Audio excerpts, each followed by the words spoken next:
On the edge of the French Riviera, where stone meets sea, stands a castle with a story unlike any other.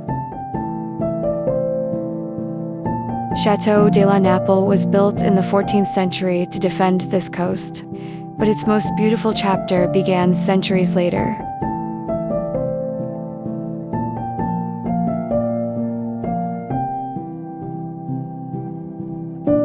In the 1900s, American artist Henry Clews Jr. and his wife Marie discovered the ruins and turned them into their life's masterpiece. They rebuilt the towers, sculpted faces into the walls, and made the castle a sanctuary of art, imagination, and love.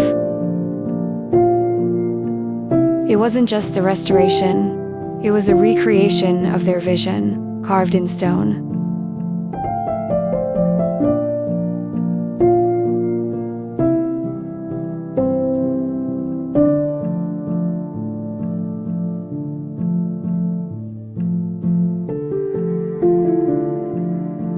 Marie once said, "Love never dies." She sealed Henry's ashes behind a secret door with a kiss.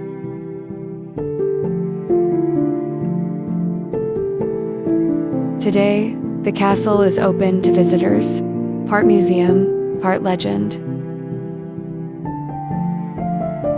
And when the waves crash against its walls, it still whispers their story.